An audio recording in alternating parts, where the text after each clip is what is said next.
Hello everyone, welcome to let's study YouTube platform. हम BPSC TRE 2 का preparation कर रहे हैं, जिसमें हम विज्ञान को पढ़ रहे थे। ठीक है, इसमें हमने कक्षा 8 का पढ़ा था, उसमें से हमारे कुछ चैप्टर बाकी रह गए थे। उसको आज हम पूरा कंप्लीट कर लेंगे, क्योंकि हमारा एग्जाम भी ज़्यादा दिन बचा नहीं है। उसके बाद हम 9th का और 10th का जो इंपॉर्टेंट क्वेश्चन है वो भी आप लोग का कंप्लीट करवा देंगे। बस उसके बाद चलिए फिर हम स्टार्ट करते हैं। हमारे चैप्टर का नाम है अध्याय 11, प्रकाश के खेल। ठीक है, वस्तु को देखने का एक सहायक स्रोत क्या होता है? प्रकाश होता है।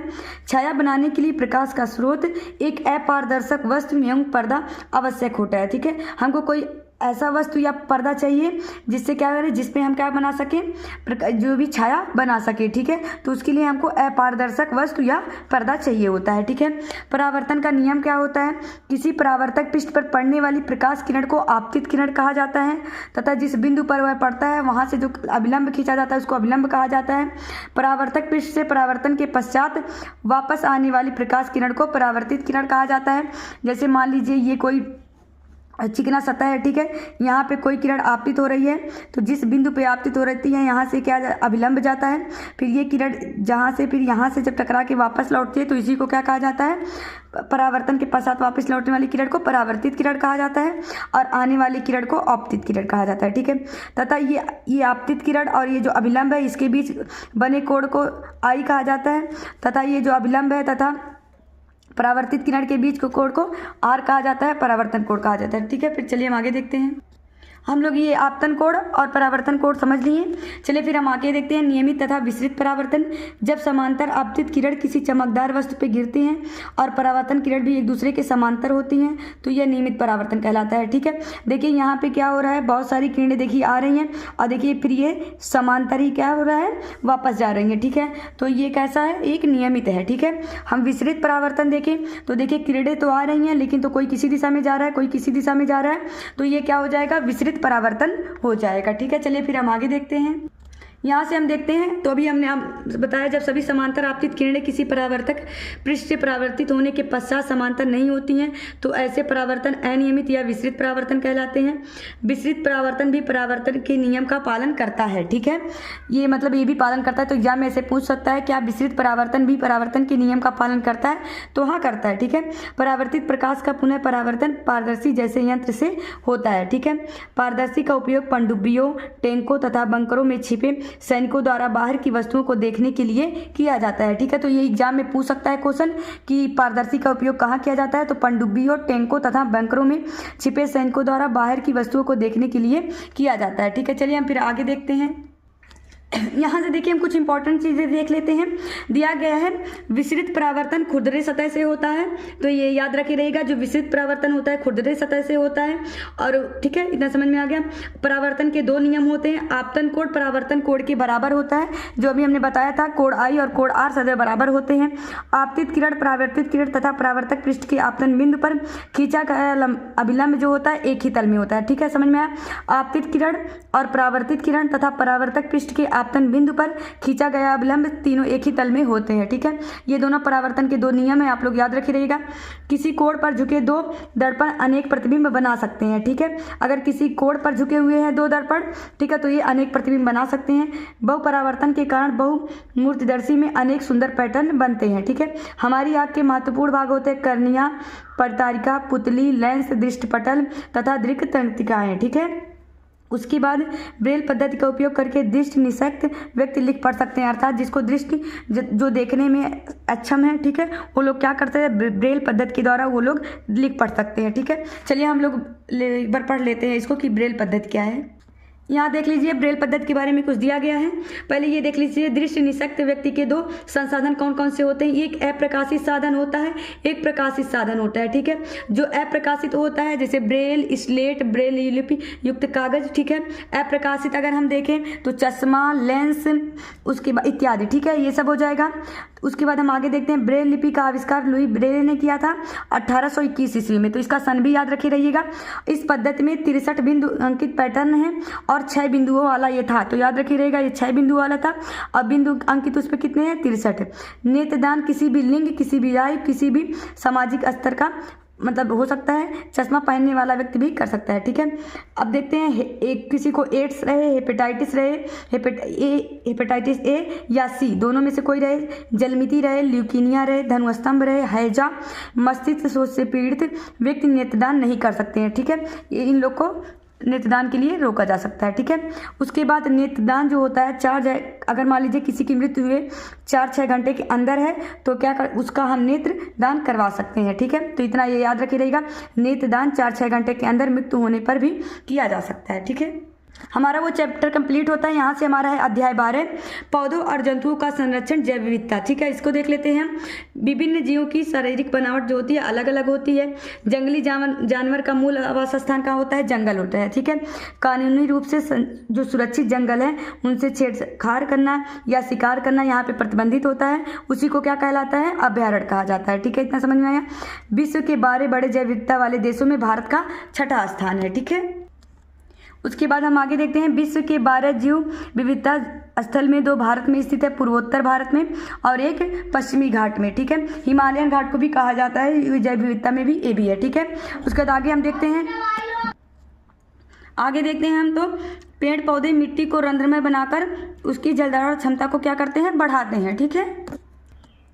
वन्य जंतु अभ्यारण्य, इसको देखते हैं। राष्ट्रीय पार्क, जैवमंडल, संरक्षित क्षेत्र, ये सब पेड़ पौधों एवं जंतुओं के लिए संरक्षित एवं सुरक्षित क्षेत्र घोषित किए गए हैं, ठीक है। जैसे क्या हो गया? वन्य जीव अभ्यारण्य हो गया, राष्ट्रीय पार्क हो गया, जैवमंडल आरक्षित क्षेत्र हो गया, ठीक है। अभ्यारण्य देखे क्या होता है? तो जंतु एवं उसके आवास के लिए हर प्रकार से सुरक्षित क्षेत्र जो होता है उसको अभ्यारण्य कहा जाता है। राष्ट्रीय पार्क देखें वन्य जंतुओं के लिए आरक्षित क्षेत्र जहां वे स्वतंत्र रूप से आवास एवं प्राकृतिक संसाधनों का उपयोग करते हैं उसको राष्ट्रीय पार्क कहा जाता है। जैवमंडल आरक्षित क्षेत्र, इसको हम देखते हैं। जैवमंडल आरक्षित क्षेत्र विशाल क्षेत्र जहां पौधे जंतु एवं आदिवासी के पारंपरिक ढंग से क्या होता है? जीवन यापन के लिए सभी संसाधनों को सुरक्षित किया जाता है, उसको जैवमंडल आरक्षित क्षेत्र कहा जाता है। संयुक्त राष्ट्र संघ ने 2010 को अंतर्राष्ट्रीय जैव विविधता वर्ष घोषित किया है, ठीक है। तो ये इंपॉर्टेंट है, याद रखिए रहिएगा। संयुक्त राष्ट्र संघ ने वर्ष 2010 को अंतर्राष्ट्रीय जैव विविधता वर्ष घोषित किया गया है, ठीक है। और अंतर्राष्ट्रीय जैव विविधता दिवस 22 मई को मनाया जाता है, ठीक है। उसके बाद चलिए हम देख लेते हैं विलुप्त पौधे। यहाँ से हम विलुप्त पौधे देखते हैं तो एल्गी, फंजाई, ब्रायोफाइट, फन एवं जिम्नोस्पर्म, जिंको, साइकैड आदि पौधे के कुछ प्रजाति विलुप्त हो गए हैं। विलुप्त जंतु देखें तो मॉरिशस का डोडो पक्षी और डायनासोर ये विलुप्त जंतु हो गए हैं। विलुप्त प्राय जंतु जो वैसे जंतु जो अपने अस्तित्व के लिए संघर्षरत हैं, ठीक है। अर्थात विलुप्त प्राय जो अभी हुए नहीं है लेकिन तो ये अपने अस्तित्व के लिए लड़ाई लड़ रहे हैं, ठीक है। जैसे कछुआ, घड़ियाल, मगरमच्छ, सांप, बिच्छू, गिरगिट, मेढक, चील, एक मिनट, चील, उसके बाद हम गिद्ध देखे, कबूतर देखे, सुनहरी बिल्ली, जंगली कुत्ता इत्यादि, ठीक है। चलिए फिर हम आगे देखते हैं। यहाँ से फिर हम डॉल्फिन के बारे में देखते हैं। डॉल्फिन यह एक समुद्री स्तनधारी जीव है। इसकी 40 प्रजातियाँ पाई जाती हैं। लंबाई इसका 4 फीट से 30 फीट तक होता है। वजन इसका 400 किलोग्राम से 10 टन तक होता है। ये वनज लिखा गया है, वजन रहेगा, ठीक है। ये मांसाहारी होती हैं।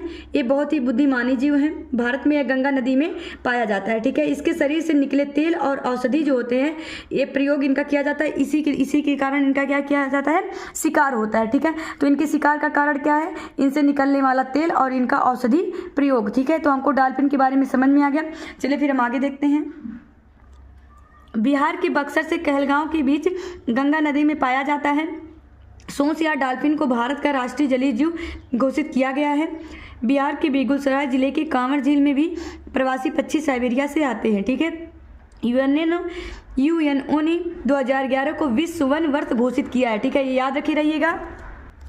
उसके बाद चलिए हम रेड डाटा बुक को समझ लेते हैं, ठीक है। तो रेड डाटा बुक ये होता है, यह वह पुस्तक है जिसमें विश्व के सभी संकटापन्न जीव जंतुओं का रिकॉर्ड रखा जाता है, ठीक है। पौधों, जंतुओं और अन्य जीवों के लिए अलग अलग रेड डाटा बुक है, ठीक है। इस बुक में गुलाबी पृष्ठ होते हैं। यह पुस्तक IUCN international union for conservation of nature प्रकृति संरक्षण के लिए अंतर्राष्ट्रीय संघ के द्वारा जारी की जाता है, ठीक है। IUCN का मुख्यालय स्विट्जरलैंड में स्थित है, ठीक है। तो इतना इसके बारे में याद रखी रहिएगा। चलिए हम देख लेते हैं संकटापन्न या संकटाग्रस्त जीव जंतु, ठीक है। ये वे जीव जंतु हैं जिन्होंने जनसंख्या संरक्षण के अभाव में क्या कम हो रही है और इनको संरक्षित नहीं किया गया है। तो एक दिन ये पृथ्वी से खत्म या विलुप्त हो जाएंगे, जैसे शेर, बाघ, हाथी, हिम, तेंदुआ, गैंडा, जंगली भैंसा आदि, ठीक है। ये WWF वर्ल्ड लाइफ फंड, ठीक है। ये WWF हम देखते हैं वर्ल्ड वाइल्ड लाइफ फंड, उसके बाद UNDP United Nation Development Programme जैसे अंतर्राष्ट्रीय संस्थाएं वन्य जीव संरक्षण से संबंधित है, ठीक है। तो हमको WWF और UNDP दोनों याद करना है, दोनों का फुल फॉर्म भी याद किए रहना है, ठीक है। चलिए फिर हम आगे देखते हैं। अभी हम लोगों ने जैव मंडल आरक्षित क्षेत्र पढ़ा, वो हमने उसको बताया कि विशाल क्षेत्र होता है जहाँ पौधे, जंतु एवं आदिवासी के पारंपरिक ढंग से जो जीवन यापन के लिए सभी संसाधनों को सुरक्षित किया जाता है, उसी को क्या कहा जाता है, जैव मंडल आरक्षित क्षेत्र, ठीक है। तो अगर हम भारत में देखें जैव मंडल आरक्षित क्षेत्र, तो सबसे पहला जैव मंडल आरक्षित क्षेत्र नीलगिरी था। सबसे बड़ा जैव मंडल आरक्षित क्षेत्र मन्नार की खाड़ी है। सबसे छोटा जैव मंडल आरक्षित क्षेत्र डिब्रू सिखोवा है। भारत में सबसे ज्यादा जीव जंतु बायोडाइवर्सिटी अगर है तो शांत घाटी जो केरल में पाई जाती है उसमें है, ठीक है। सबसे ज्यादा अगर बायोडाइवर्सिटी कहा जाए या फिर जैव विविधता कहा जाए तो सबसे ज्यादा कहाँ है, शांत घाटी केरल में है, ठीक है। यहाँ से कुछ जैव मंडल आरक्षित क्षेत्र है, आप लोग इसको देख लीजिए क्योंकि GS का भी पार्ट हमारे से जुड़ा ही है, तो थोड़ा देख लीजिए आप लोग। नीलगिरी जो है तमिलनाडु, कर्नाटक, केरल में फैला हुआ है। नंदा देवी उत्तराखंड में, नोकरेक मेघालय में, सुंदरवन पश्चिम बंगाल में, मन्नार की खाड़ी तमिलनाडु में, ग्रेट निकोबार अंडमान निकोबार द्वीप समूह में है, मानस असम में है, शिमलीपाल उड़ीसा में है, दिहांग दिबांग हमारा अरुणाचल प्रदेश में। 1 मिनट में थोड़ा सा आगे बढ़ा दूँ। डिब्रू सिखोवा जो है असम में है, कंचनजंगा सिक्किम में, पंचमढ़ी मध्य प्रदेश में, अचानकमार अमरकंटक मध्य प्रदेश में, अगस्तमलाई केरल में, कच्छ का रण गुजरात में, शीत मरुस्थल हिमाचल प्रदेश में, शेषाचलम पहाड़ी आंध्र प्रदेश में, पन्ना कहाँ पे है, मध्य प्रदेश में है, ठीक है। कुछ योजनाएं हम देख लेते हैं। हर सभी मतलब जितने भी एग्जाम होते हैं लगभग में इससे क्वेश्चन बन जाते हैं। जीव जन संबंधित कुछ प्रोजेक्ट परियोजनाएं, हम थोड़ा इसको अलग से बता दे रहे हैं बट आप लोग इसको याद रहिएगा। प्रोजेक्ट शेर या सिंह 1972 में, प्रोजेक्ट टाइगर जिसको बाघ कहा जाता है 1973 में, प्रोजेक्ट घड़ियाल या फिर एलिगेटर 1975 में, प्रोजेक्ट गैंडा और हिम तेंदुआ 1987 में, प्रोजेक्ट गजत में या फिर हाथी 1992 में, प्रोजेक्ट रेड पांडा या फिर लाल पांडा 1996 में, ठीक है। इतना क्या है, जीव जंतु से संबंधित कुछ प्रोजेक्ट परियोजनाएं आई थी, आप लोग इसको याद किए रहिएगा, ठीक है। यहाँ से हम देखते हैं हमारा चैप्टर 13 है तारे और सूर्य का परिवार, ठीक है। दिन रात का होना, तड़ित का कौदना, चंद्र ग्रहण, सूर्य ग्रहण, चंद्रमा की कलाएं आदि प्राकृतिक घटनाएं प्राचीन काल से मानव को उद्वेलित कर रहे हैं, ठीक है, तथा इनके होने के कारणों को जानने का प्रयास मनुष्य निरंतर करता रहा है, ठीक है। पहले यह मान्यता थी कि पृथ्वी चपटी है, सूर्य के प्रकाश से बनने वाली छाया एवं छाया के आकार में होने वाले परिवर्तन आदि का अध्ययन विश्लेषण करते हुए स्थापित हुआ कि पृथ्वी गोल है, ठीक है। चलिए इसके बारे में हम पढ़ते हैं। से हम देखते हैं कि कालांतर में पोलैंड के पादरी तथा खगोलविद निकोलस कोपरनिकस ने अपने अध्ययन में एक क्रांतिकारी मॉडल प्रस्तावित किया, जिसमें उन्होंने सूर्य को ब्रह्मांड और केंद्र में मानते हुए पृथ्वी एवं अन्य को सूर्य की परिक्रमा करते हुए बताया। उस समय की सामाजिक मान्यता के विपरीत प्रस्ताव होने के कारण उनके कार्य का प्रकाशन उनकी मृत्यु वाले वर्ष 1543 में हुआ, ठीक है। तो हमको यहाँ से क्या समझ में आया, जो पोलैंड के पादरी तथा खगोलविद निकोलस कोपरनिकस थे, इन्होंने क्या बताया कि सूर्य कहाँ है, केंद्र में है, तथा पृथ्वी एवं अन्य जो है इस सूर्य की परिक्रमा करते हुए इन्होंने बताया, ठीक है। फिर उसके बाद आया, 1 मिनट आगे देखते हैं। फिर उसके बाद ये 1609 में गैलीलियो ने अपना दूरबीन विकसित किया और उसकी सहायता से बृहस्पति तथा बृहस्पति की 2 चंद्रमा का प्रेक्षण किया, ठीक है। अब यहाँ से हमको क्या समझ में आया, पहले हुआ कि पोलैंड के पादरी तथा खगोलविद ने बताया कि सूर्य के चारों ओर पृथ्वी और अन्य सभी चक्कर लगा रहे हैं। फिर 1609 में गैलीलियो आए, इन्होंने क्या किया, दूरबीन विकसित किया, ठीक है। फिर हम आगे देखते हैं। फिर गैलीलियो ने क्या प्रमाणित किया कि पृथ्वी सहित सभी ग्रह सूर्य की परिक्रमा करते हैं। इस तरह वर्तमान अवधारणा एक लंबी प्रक्रिया का क्या है, एक परिमाण है, ठीक है, परिणाम है। इतना हमको समझ में आ गया। चलिए फिर हम आगे देखते हैं। यहाँ से फिर हम देखते हैं पृथ्वी का घूमना पूर्व से पश्चिम या पश्चिम से पूर्व क्या है, क्योंकि एग्जाम में देखिए इसे क्वेश्चन भी बन जाता है, ठीक है। किसी मैदान में एक ही स्थान पर तेजी से घूमने पर आसपास की वस्तुएं किस दिशा में घूमती हुई प्रतीत होती हैं, आप लोग ये सोच सकते हैं। सूर्य भी पूर्व में उदय होता है तथा पश्चिम में अस्त होता हुआ प्रतीत होता है, ठीक है। क्या इसका अर्थ है कि पृथ्वी पश्चिम से पूर्व दिशा में घूर्णन करती है? चलिए हम बताते हैं। तो यहाँ से हमको समझ में आया कि जो पृथ्वी होती है ये पश्चिम से पूर्व की दिशा में घूर्णन करती है, ठीक है। तो याद रखिएगा, पश्चिम से पूर्व की तरफ ये घूर्णन करती है, ठीक है। चलिए फिर उसके बाद हमको दिया गया है, आगे हम लोग देखते हैं। तो जैसे दिया गया, आप लोग रात को आकाश में अत्यधिक संख्या में चमकीले पिंड को देखते हैं।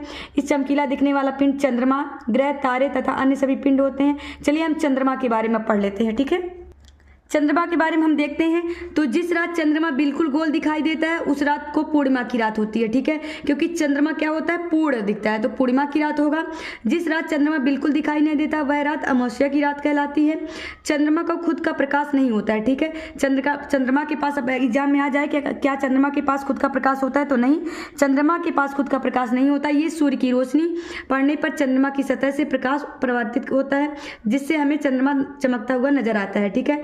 चंद्रमा पर पहली बार कदम रखने वाले व्यक्ति नील आर्मस्ट्रांग थे, जो 21 जुलाई 1969 को चंद्रमा पर पहुंचे थे, ठीक है। यहाँ से हमारा चंद्रमा के बारे में खत्म होता है। चलिए हम तारे के बारे में देख लेते हैं।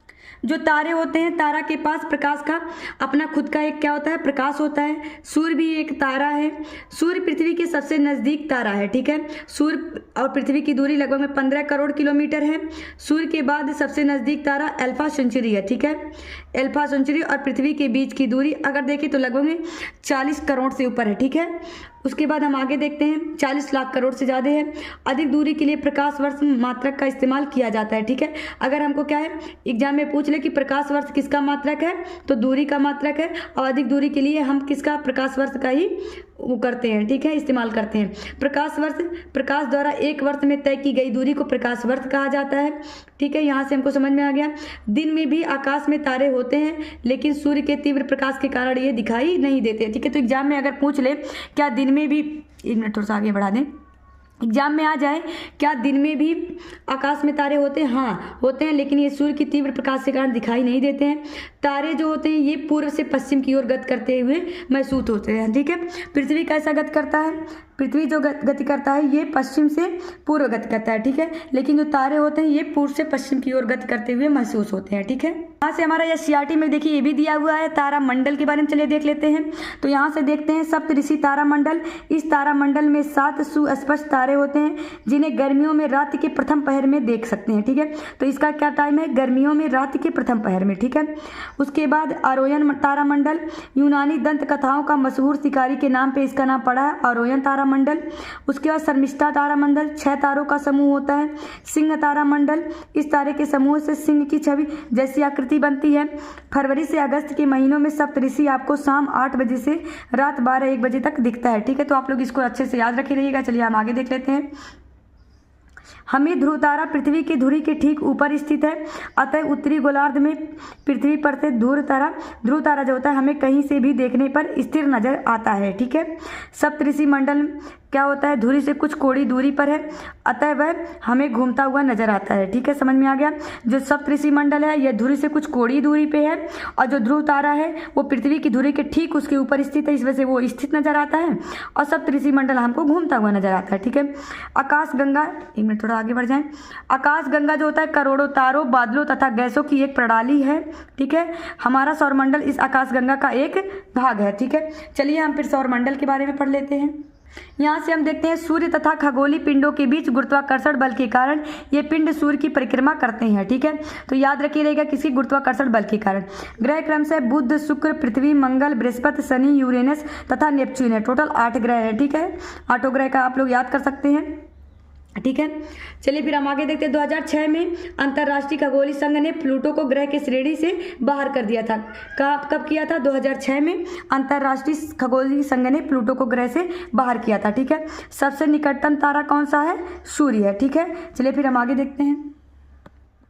यहाँ से देखिए तारा भी क्या है, सूर्य भी क्या है, एक प्रकार का एक तारा ही है, सूर्य क्या है, एक तारा है। चलिए सूर्य के बारे में थोड़ा देख लेते हैं। सूर्य की बाहरी परत, सूर्य के बाहर 3 परत पाए जाते हैं, प्रकाश मंडल, वर्णमंडल, किरीट या इसको मुकुट या कोरोना कहा जाता है, ठीक है। प्रकाश मंडल यह सूर्य का दिखाई पड़ने वाला भाग होता है, इसका तापमान 6000 डिग्री सेल्सियस होता है, ठीक है। वर्णमंडल यह बाहरी परत के आधार पर मध्य भाग है, इसका तापमान 92400 डिग्री सेल्सियस होता है। किरीट या कोरोना यह सूर्य की सबसे बाहरी परत है जो लपट के समान होती है, इसे केवल सूर्य ग्रहण के समय देखा जाता है, इसका तापमान 27 लाख डिग्री सेंटीग्रेड होता है, ठीक है। यहाँ से समझ में आ गया हमको। सूर्य के बारे में थोड़ा देख लेते हैं क्योंकि यहाँ से क्वेश्चन बने हुए हैं एग्जाम में। सूर्य में 75% हाइड्रोजन तथा 24% हीलियम पाया जाता है। शेष तत्वों की मात्रा 1% में ही निहित होती है। सूर्य का द्रव्यमान पृथ्वी से 3,32,000 गुना है। सूर्य का व्यास पृथ्वी से 109 गुना बड़ा है। सूर्य का गुरुत्वाकर्षण पृथ्वी से 28 गुना है। सूर्य का घनत्व पृथ्वी से 20 गुना है। सूर्य से प्रति सेकेंड 10 26 जूल क्या ऊर्जा उत्पन्न होती है, ठीक है। सूर्य पश्चिम से पूरब घूर्णन करता है, ठीक है। और उसके बाद चलिए फिर हम आगे देखते हैं। यहाँ से हम 8 ग्रहों के बारे में देख लेते हैं। तो पहला क्या है, बुध ग्रह। इसका नामकरण रोमन संदेशवाहक देवता के नाम पर हुआ है। इस ग्रह का वायुमंडल नहीं है, किंतु बहुत ही कम मात्रा में यहाँ ऑक्सीजन पाया जाता है, ठीक है। वायुमंडल ना होने का कारण ये ऊष्मा को रोक नहीं पाता है, जिस कारण दिन में इसका तापमान 420 डिग्री सेल्सियस तथा रात में -180 डिग्री सेल्सियस तापमान हो जाता है। अर्थात इस ग्रह पर सर्वाधिक तापांतर कितना है, 600 डिग्री सेल्सियस इसका तापांतर देखा जाता है। अतः यहाँ जीवन की कल्पना नहीं किया जा सकता, ठीक है। समझ में आया। और फिर आगे देखते हैं, वायुमंडल ना होने के कारण इस ग्रह पर सर्वाधिक उल्कापात होता है, जिस कारण वहाँ बहुत बड़े बड़े गड्ढे या क्रेटर बने हुए हैं, ठीक है। समझ में आ गया। और सबसे बड़ा क्रेटर जो है कोरोलिस बेलिन, इसी पर है, बुध ग्रह पर ही, ठीक है। यहाँ से हम पृथ्वी के बारे में देख लेते हैं। सौर परिवार का एकमात्र ग्रह जिस पर जीवन संभव है। ओजोन तथा वायुमंडल का आवरण पृथ्वी पर है। अंतरिक्ष से पृथ्वी नीले रंग का प्रतीत होता है। कारण क्या होता है, प्रकाश का परावर्तन जल स्रोत से होता है। चंद्रमा पृथ्वी का एकमात्र उपग्रह है। जिस तल में पृथ्वी सूर्य की परिक्रमा करती है उसे पृथ्वी का कक्षीय तल कहते हैं, ठीक है। यहाँ से देखिए विषुवत जो वृत्त के तल को पृथ्वी का विषुवती तल कहा जाता है, ठीक है। इतना समझ में आ गया। चलिए फिर हम आगे देखते हैं।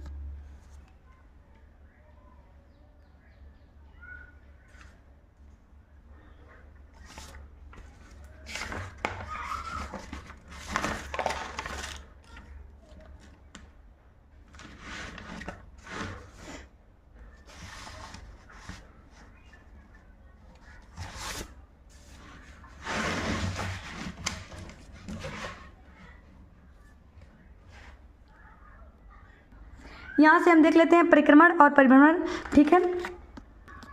यहाँ से देखते हैं हम परिक्रमण और परिभ्रमण, ठीक है।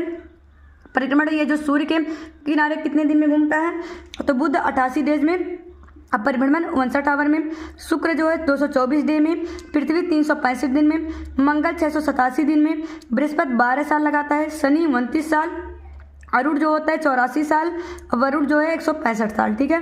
इनका परिभ्रमण भी आप लोग यहाँ से देख लीजिएगा, ठीक है। चलिए फिर हम आगे देखते हैं।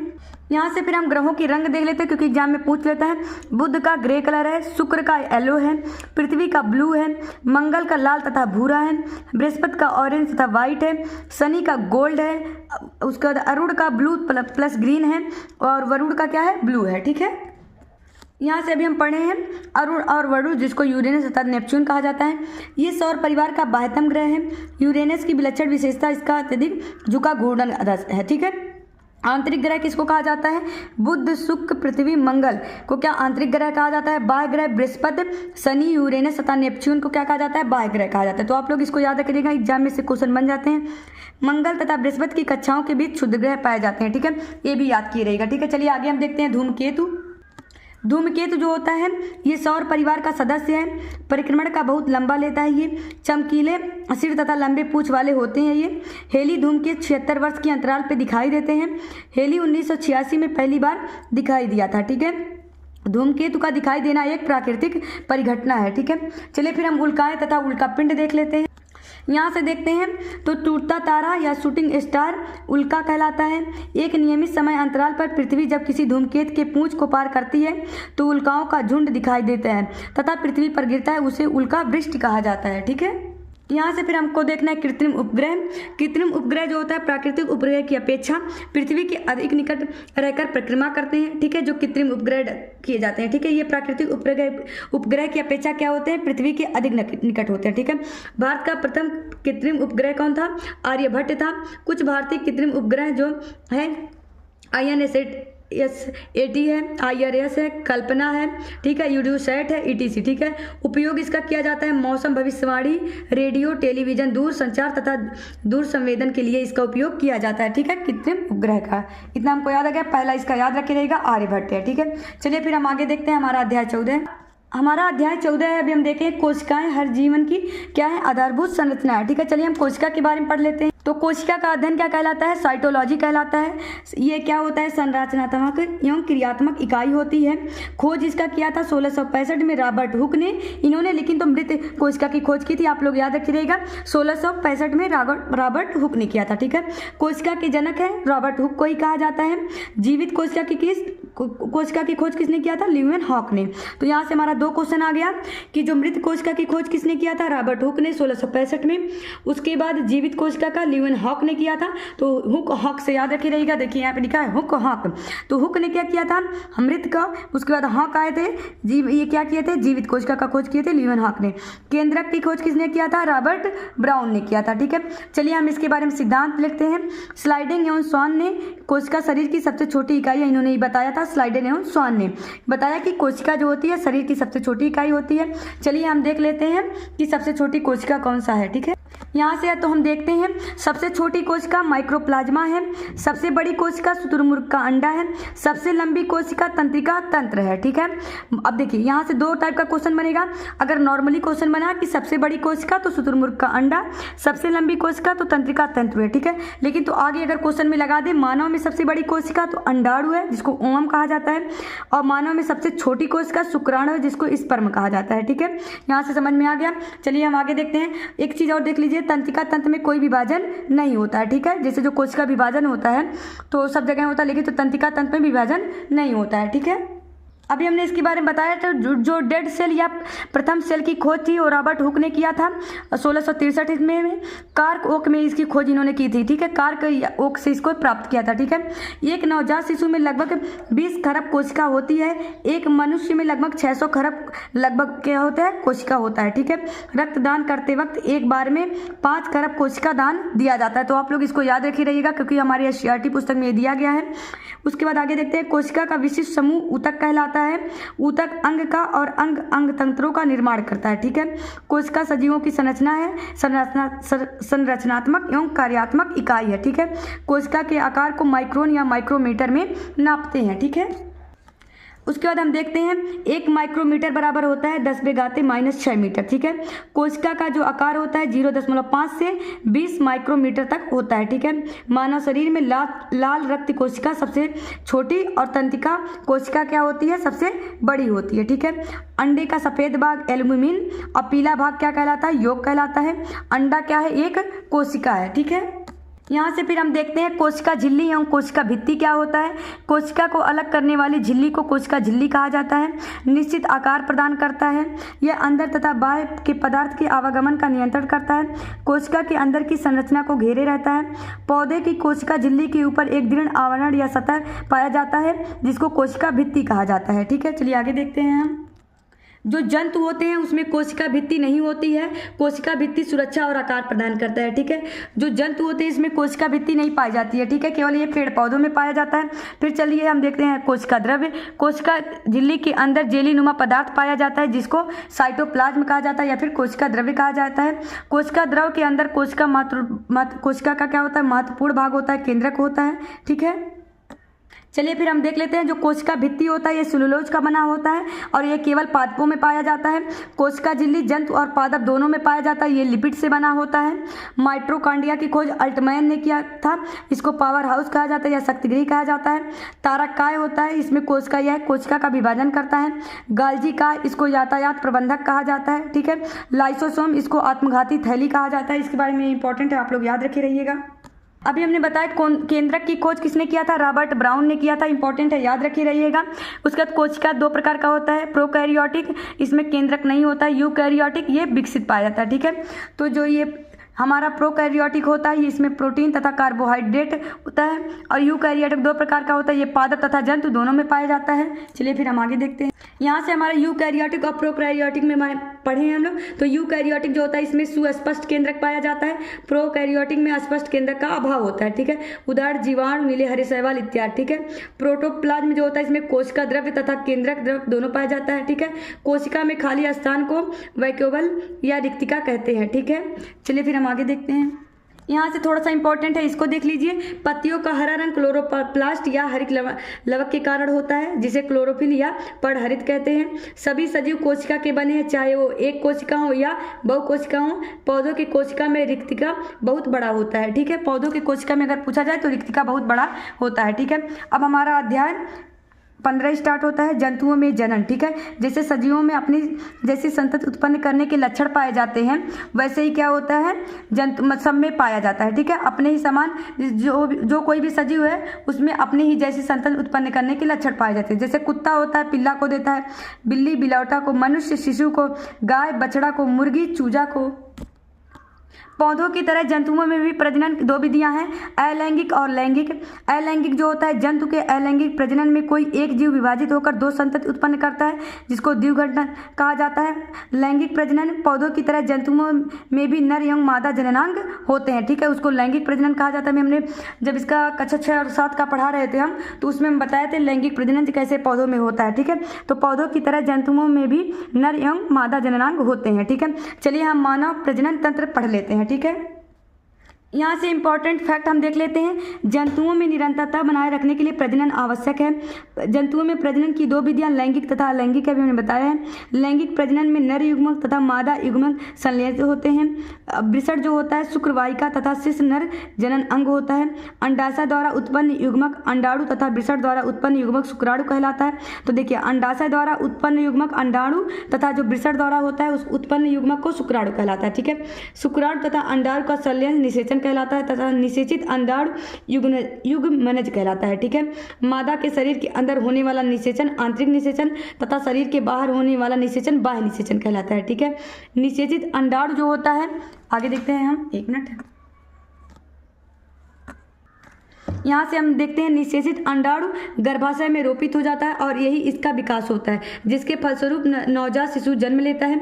अलैंगिक प्रजनन में एक ही जीव द्वारा प्रजनन की क्रिया होता है। निषेचित अंडे से लड़का जन्म लेगा या लड़की, इसके लिए शिशु का पिता उत्तरदायी है, ना कि माँ, ठीक है। चलिए हम एक बार देख लेते हैं इसको। गुणसूत्र अगर हम देखें तो मानव में 23 जोड़ा गुणसूत्र पाया जाता है, टोटल 46 पाए जाते हैं। इसकी गुणसूत्र की खोज वाल्डेयर ने किया था, ठीक है। अगर हम देखें पुरुष में क्या होता है XY गुणसूत्र पाया जाता है और महिला में XX गुणसूत्र पाया जाता है, ठीक है। तो ये पुरुष और महिला का याद रखिएगा, पुरुष में XY गुणसूत्र और महिला में XX गुणसूत्र पाया जाता है, ठीक है। यहाँ से हमारा ये चैप्टर कंप्लीट होता है। हमारा 2-3 चैप्टर और रह गया, इसके हम नेक्स्ट लेक्चर में इसको कंप्लीट करवा देंगे कल, ठीक है। आप लोग तब तक इसको तैयार कीजिए।